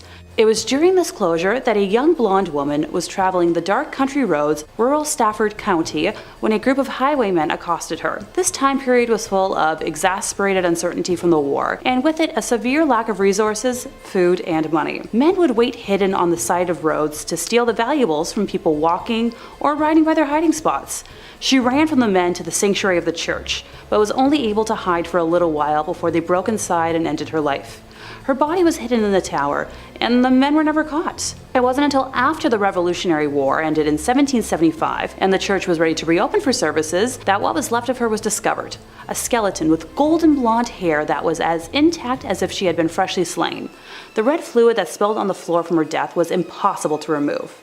Despite using every trick known to man, the stains remained in the tower for well over 100 years, until during a modern renovation when the redness was covered up by concrete. With the facility still being in use today, members of the church have mentioned hearing footsteps walking around at all hours of the day and will break into a frantic run around the church at night, but no one is there. Noises can be heard in the empty tower, with some saying it sounds like a struggle, others describing a groan, whistle, or even a call for help. Many have also mentioned seeing a transparent woman in the church's windows, on the balcony, or even in the graveyard, dubbing her Blonde Beth after the hair of the skeleton. In the 1900s, brave people would try to stay overnight at the church, but were chased away by what they described as an unfriendly presence. A custodian working in the graveyard saw a ghostly woman's face floating above the graves, while another man saw a woman smiling at him through the balcony windows before she vanished. In the middle of this creepy sandwich, in third place, we're taking a closer look at St. Mary the Virgin, located on the outskirts of Clophill, England. Originally built facing the west sometime around the year 1350, it's believed to have been erected on top of a leper hospital run by monks. I'd like to take a moment to note that it was built in the quote-unquote wrong direction, with churches traditionally facing east, the direction from which the sun rises, which is associated with the location of heaven and the return of the Messiah in Christian religion. Altars inside of these holy buildings would face in the eastbound direction for prayers. Some have claimed that because St. Mary the Virgin faces away from God, it thus opens its doors to hell, and ergo responsible for the tale I'm about to tell. The building was abandoned in 1848 when the rector at the time made the decision to have a new church built, instead of expanding the previous one, which was much needed due to the rapidly growing congregation. Old St. Mary's, as was dubbed by the locals, was then primarily used as a mortuary chapel, holding bodies before they were buried in the adjacent cemetery. By the 1950s, St. Mary's had become so run down that it could no longer fulfill that use, with just the outdoor walls and tower remaining. In March 1963, the tomb of an 18th century apothecary's wife was broken into, and the bones were arranged ritualistically in the middle of the church. And once again, on Midsummer's Eve of 1969, multiple women's graves were broken into, with bones being removed and rearranged once more. While the specific individuals involved in these acts were never identified, the arrangements found resembled those used in black mass rituals performed by satanic groups at the time. After the first incident in 1963, a rare decision was made to rehollow, or in more simple terms, re-bless the altar that was left in the building, in a failed attempt to protect the building from evil. Later that year, Reverend Harold Colthurst reported stumbling upon a group of men in the building that were in the midst of a mysterious ritual, being quoted as saying that the men were trying to communicate with evil spirits, chanting some sort of mumbo-jumbo. They were definitely in league with the devil. Modern-day visitors to the now landmark have reported seeing a plethora of ghostly figures during the day and nighttime, faint lights moving about before vanishing mysteriously, along with reports of a chilly and oppressive atmosphere even during warm days. In second place, we're visiting l'Abbaye de Mortimer, or Mortimer Abbey. It was originally built in 1134 on land gifted by King Henry I. The stagnant water of the drainage lake, which was dug out by the monks to dry up the marshy land, was called Mortimer, or the Dead Pond, giving the monastery its name. Totally not ominous or anything. The monks constructed what was then one of the largest monasteries in the world on said land. The legend says that after the passing of his only son, King Henry wanted to reform his daughter Matilda and had her locked in a room in the abbey for 5 years. The anger and hate she felt from being sent away and isolated stained and seeped into the walls of the monastery, cursing it for eternity. After her eventual release, she went on to live until 1167, when it said her spirit returned to Mortimer Abbey to haunt the area as the White Lady. She is said to appear on nights close to a full moon, moaning as she drifts through the now ruins of the monastery. Those that have seen her report that she alternates between wearing black and white gloves. If she appears to you with white gloves on, you're destined for good luck. But if she appears with black, you'll be expected to pass within a year. Alas, Matilda is not the only spirit one must worry about if visiting the abbey. When the monastery was at its peak in the 1500s, a frail and suffering woman was brought to the monks with an illness it was believed that only they could aid. It was revealed that she was possessed by the spirit of a wolf and cursed to become a werewolf for several nights. The monks chained her to a room and conducted multiple exorcisms in an attempt to eradicate the spirit. The monks were able to exorcise the evil wolf spirit or demonic force out of the woman, but it then attached itself to the grounds and walls of the monastery. Several hundred years later, in 1884, a man named Roger Saboureau was hunting in the woods nearby when he was attacked by a large werewolf. He shot it multiple times, killing the creature, but when he returned home at dawn, he found the body of his wife bearing wounds matching those he had given the wolf. People say the spirit of Roger's wife and his own heartbroken spirit still wander the area when the moon is full. The abbey was exorcised by the church in 1921, but still remains haunted to this day. Number 5. St. Catherine's head. Coming up first on our list of strange artifacts that the Catholic Church has hidden away is the severed, mummified head of the revered St. Catherine of Siena. And you wouldn't really expect there to be a severed head kept out on display, but it is an important head, I've come to understand. When she was young, St. Catherine had a vision of Jesus on a throne surrounded by saints. Afterwards, she devoted her life to Catholicism and she gave herself to the nunnery, cut her hair, scalded herself, and took a vow of celibacy. At 28, Catherine was said to have received the stigmata when 5 red rays shot out of the crucifix she was praying to and pierced her hands, her feet, and her heart. But these were far from the only miracles attributed to the lovely St. Catherine, however. She was said to be seen levitating once during prayer, and even once a priest said he saw a Holy Communion fly from his hand directly into her mouth. Now, I will be honest, that does make her sound a bit like a saintly golden retriever, but okay. Catherine would pass at the young age of 33 and would be canonized a century later. If you don't know, that's a fancy word for being made into a saint post-mortem. While she passed in Rome, there was some disagreement as to where the young saint should be laid to rest eternally. Her hometown of Siena quite wanted her body back. Her spiritual leader, Raymond of Capua, knew he wouldn't really be able to smuggle her entire body past guards in Rome, so he elected to just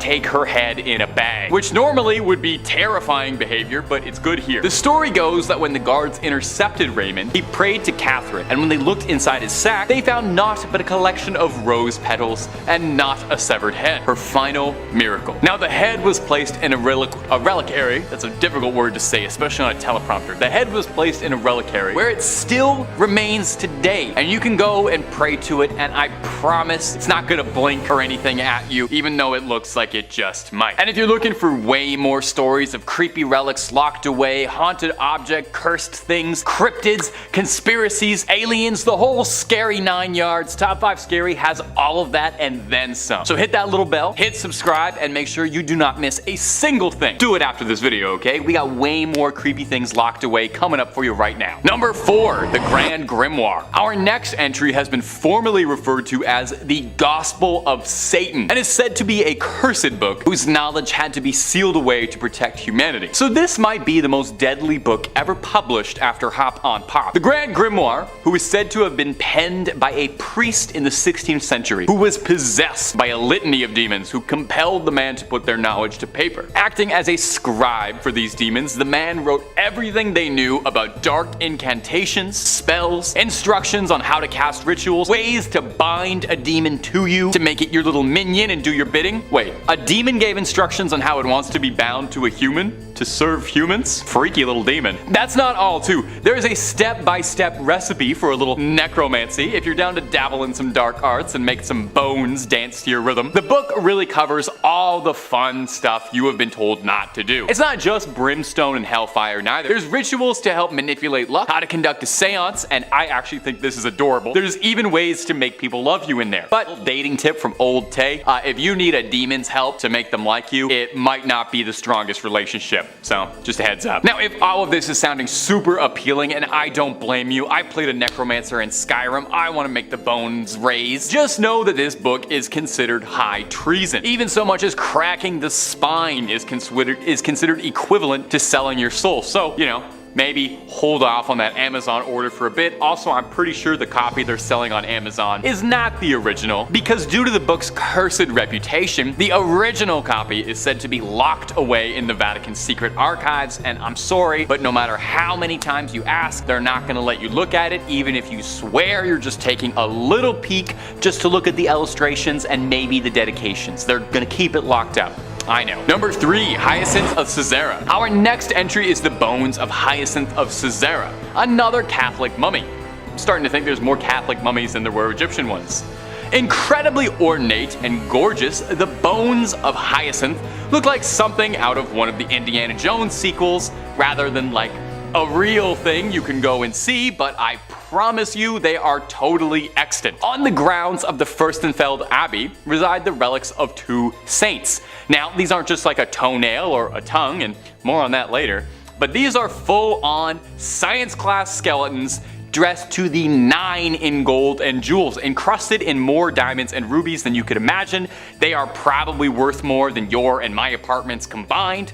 Old Hyacinth, Hyacin, as he liked to be called by his friends, was an obscure martyr from the early days of Christianity, slain by the Romans for his faith. We know precious little about him today, but we know that his name appears in a list of martyrs from the 4th century, which suggests that he used to be pretty important, and he was popular enough to write his name down on a list, much like what I'm doing right now. Look at how history repeats itself like that. Isn't that fascinating? Now, Hyacinth's skeleton showed up at the Church of the Assumption in, I'm going to excuse the pronunciation here, Fürstenfeldbruck near Munich at an unknown date. Did somebody just drop him off? Somebody just dumped a bag of bones on the front step like he's a baby you're giving up for adoption at the fire station? No more questions. The church was sacked by the Swedish army in the 17th century, and when it was rebuilt, they really went all out with the decor, going over the top, a little baroque, including a skeleton decked out in bling, looking like he is about to take over the skeleton rap scene. So that's Hyacin, largely not remembered in life for any particular reason beyond being slain for his religion, and remembered forever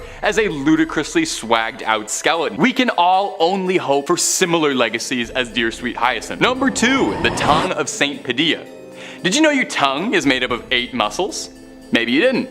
Did you know that one of the most important relics to the Catholic Church is a dried up 8,000-year-old tongue that looks like beef jerky kept inside a golden helmet that looks like something out of a dark fantasy 80s movie? Well, now you do. And have you enjoyed how much of this list is mummified bodies in gold? Because I have. Saint Anthony was said to be a jewel case of the Bible, making a name for himself with his apparently extremely inspirational sermons that won the Catholic Church many new members. People would flock in just to hear what Saint Anthony was talking about. Apparently, he even got a bunch of ex-Christians to reform and rejoin the faith. He was apparently an incredibly accomplished public speaker, and I would say that he had a silver tongue, but we actually have proof of what color his tongue was because it's kept in a little glass jar. Saint Anthony would pass away in 1231 from edema, a horrible disease that causes a buildup and blockage of fluid in the body's tissues. Now, some 30 years later, in 1263, he was exhumed, and shocking the gravediggers who were doing it, while his body had rotted and decomposed, his legendary tongue was still intact, as incorruptible as it had been in life, allegedly still wet with saliva. I wonder if he could still taste. Seeing it was a miracle, the gravediggers took his tongue alongside the bottom half of his jaw, and they are both displayed in the Basilica of St. Anthony of Padua in elaborate gold reliquaries. But honestly, it looks like something straight out of Warhammer 40k. Does no one think this is as odd as I do? Maybe I'm an outsider. I didn't grow up terribly Catholic, so I don't really know these imagery. I know the story behind it isn't terribly scary, but the image of this tongue and jaw inside a little glass helmet wrapped in gold looks like something I would ask an AI to make if I typed in nightmare. A tongue shouldn't look like that.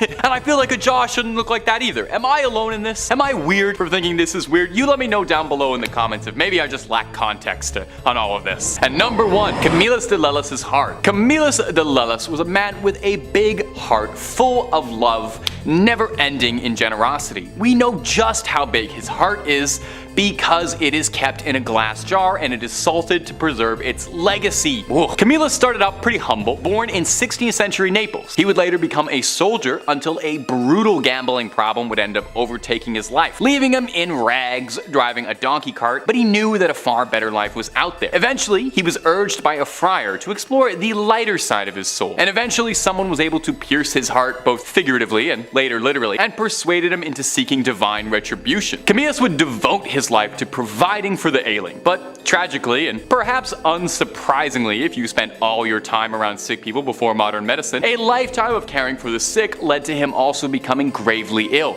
soaking up a litany of ailments, including a sore in his leg for 46 years, a rupture for 38 years, 2 callous sores in the sole of a foot, violent nephritic colics, intense kidney pain, and for a long time a loss of appetite. Now all of these things, working in tandem, would eventually claim Camillus, a man who gave his life to healing the sick. So post-mortem he was canonized and thought of as the patron saint of the sick. And what better way, I ask, to venerate a man famous for his ever-giving heart than to cut his heart out like he was in the Temple of Doom and start salting his heart like it was beef jerky. You can go to St. Mary Magdalene's Church in Rome to go see if his heart, put a stethoscope up to it, check if it's still beating, but it's pretty dried up and tucked away behind glass where you can go and pay your respects and see if it has any life left to bestow and maybe if it'll help you out with an illness at all. Well, that's about all she wrote for. In 5th place, we have diary proof of an SA scandal. Alrighty, can I get a show of hands? What's the first thing you think of when I say priest and scandal in the same sentence? Do those 2 words have the initials SA? I had a feeling. So those are words that this platform doesn't really like, so pardon me while I try to dodge them, and I apologize in advance for how comical I'm about to sound. This affair kicks off on June 22nd of 2023 when the Society of Jesus of Bolivia acknowledged that it had received from the Vatican a copy of the diary belonging to the late Alfonso Pedrejas, who was a priest accused of taking advantage of dozens of minors. He died of cancer in 2009, so he never faced repercussions for his actions in his lifetime. Primarily known as Father Pica, he was placed in boarding schools for impoverished youth, primarily in Cochabamba in the 1970s. So the diary was turned over to the prosecutors in that same city for that reason, and it was discovered that the late priest kept detailed accounts of the underage horrors he committed in Bolivia. So at one point, according to his diary, he told a colleague about the crimes, only to be advised not to mention it in future confessions. Yeah, the good old ignore it and it'll go away approach. The priest's nephew, Fernando Pedrejas, discovered a printout of the diary in an attic and turned it over to a major newspaper. And in its pages, the priest wrote lines such as, "I hurt so many people, too many." The newspaper publishing excerpts from the diary prompted an outcry in Bolivia and an official Vatican response. Go figure. Pope Francis promised to ensure the full cooperation of the church to work alongside the government as it investigates the allegations. He also expressed sorrow over the ongoing revelations in the Catholic Church, calling them deplorable. Yeah, okay. And remind me again, what does full cooperation mean? Coming from an institution that covers up more than it discloses, pardon me if I take that with a pound of salt. Bolivian President Luis Arce has called on his country to strengthen controls to prevent foreign priests with, a history of sexual crimes from entering the country. Which, it's fine, and obviously I support that, and, great, but it's hard to find that out when the church is super skilled at covering things like that up. Priest Jordi Bortomeu, a sex crime investigator from the Vatican, arrived in Bolivia back in May to gather information about prevention efforts being undertaken within the church to stop these kinds of crimes. Well, that sums it up right there for me, folks. The church has its own sex crime investigator. It's such a problem that they have a specialist. And before someone feels like fighting me on this, specialty jobs like that only exist because there's a need and a problem. That's not the kind of job that just got created out of midair for kicks. The investigation into Pendrejas joins at least 12 other ongoing judicial probes into allegations of clergy sex crimes in Bolivia. So the Bolivian Episcopal Conference has said, one priest has already received a 10-year sentence for his crimes, while another priest, Milton Murillo, was sent to pretrial detention for 3 months in May. New testimony against Murillo emerged in the wake of the Pendrejas scandal as prosecutors called on survivors to step forward. Okie dokie. Time to move on before I start hissing like a tea kettle, and I swear by the end of today, I'm going to turn into a caricature with like a storm cloud over my head.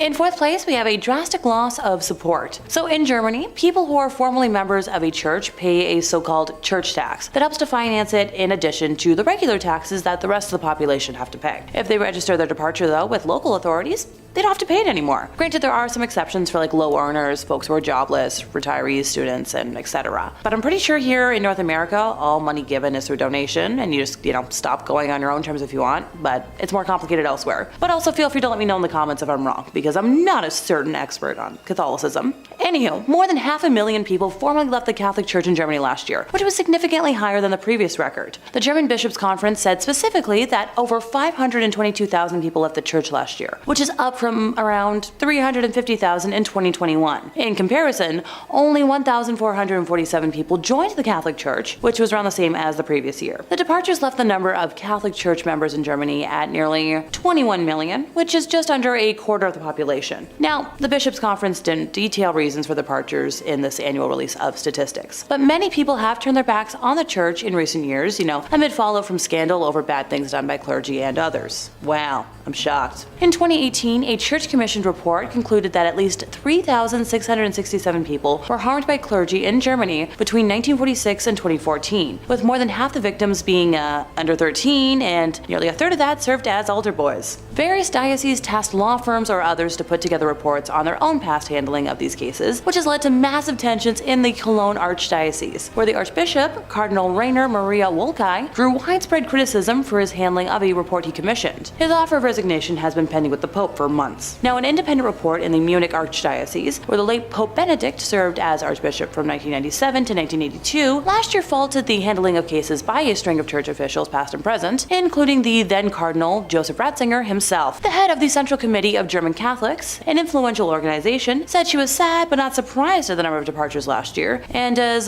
called for reforms and more thorough investigations. Yeah. Good luck with that one.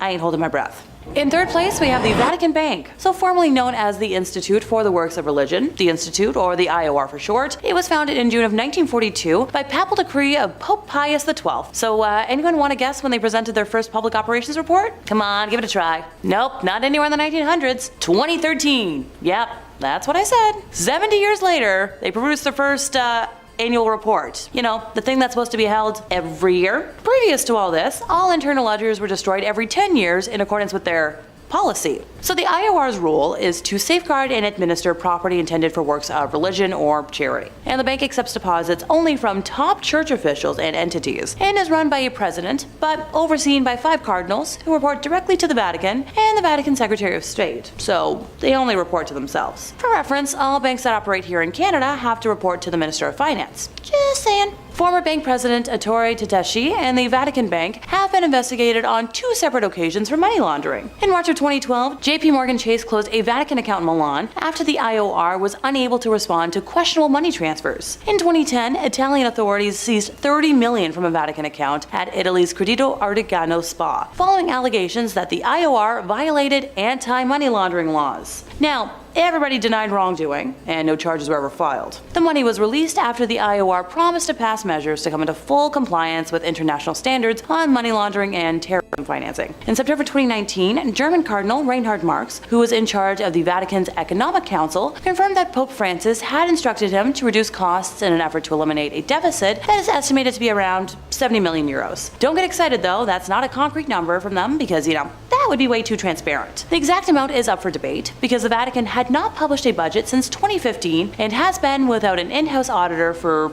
2 years or more. And pardon me while I'm gonna blink real slowly here. The Vatican enjoys a property tax break for all non-commercial properties containing a chapel. So, using this loophole, between the years 2006 to 2011, the Vatican evaded taxes that amounted to 4 billion euros. The European Court of Justice ruled this illegal, and the Vatican had to cough up those euros as tax, because, you know, every kind of organization has that money lying around. And no, the Vatican did not entirely pay for evading taxes. It is argued that if you take into account the taxes that they evaded dating back to, let's say, 1992, they would owe over 13 billion euros. Yeah, I'm moving on before my eye twitch gets worse. In second place, we have the Chronovisor. No, this isn't some weird, hat or goggles. Italian Benedictine monk Pellegrino Ernetti claimed to have used a time viewer which could film the past without sound, and used it to obtain a photograph of the crucifixion of Jesus and view scenes from ancient Rome, including a performance of a very lost play. Now, this was mostly scrubbed away in history until like 2002, when author Father Francois Brune swore in his book Le Nouveau Mystère du Vatican that the Chronovisor not only exists, but he learned about it in the early 1960s. A day after he met scientist priest Father Pellegrino for the first time, the two were sailing along the Grand Canal of Venice discussing biblical interpretations when the father explained that theories and interpretations were unnecessary when one could see the truth for himself. So he explained to our lovely author how the Chronovisor functioned, allowing the viewer to both see and hear events of the past and future. And hey,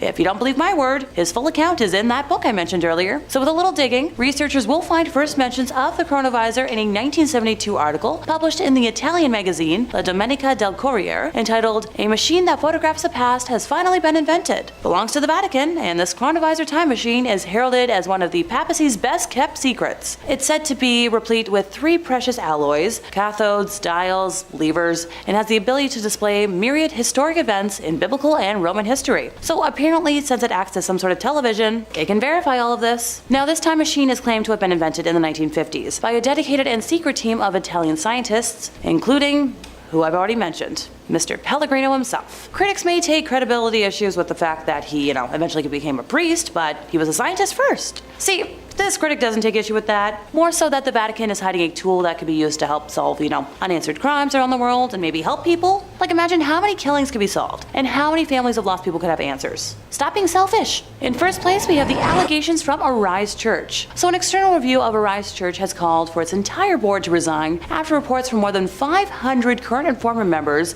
that include allegations of cult-like behavior, racism, SA, and conversion therapy came to light. So that report, compiled by a group called Pathfinding, which is, a consultancy firm for charitable organizations, was leaked to journalist David Ferrier, who revealed pretty damning allegations. The report was filled with experiences of, like I said, so many people involved with the church, which received nearly 15 million in donations the year before it was released. A 34-page summary of the investigation concluded it was undeniable that there had been significant hurts caused to people involved with Arise and egregious and systemic failures in governance over many years. And called for the board members to get the heck out. Arise Church senior pastor John Cameron did resign from his role following all these allegations, and Brent Cameron, pastor and brother of John, also resigned from his position around the same time. In a statement on its website, Arise said it was committed to safely share the stories of those who had participated and the report had been illegally obtained. Sure, whatever you say. The Pathfinding report recommended a full independent review of the church's finances, including, how donations tagged for certain purposes are used in reality, and a review of policies around expenditure limits for senior leadership. It also recommended disallowing tithing by younglings, and for those who are unaware, it means giving a percentage of your earnings. There was pressure to donate money, and some felt pretty uncomfortable about comments made about their donations.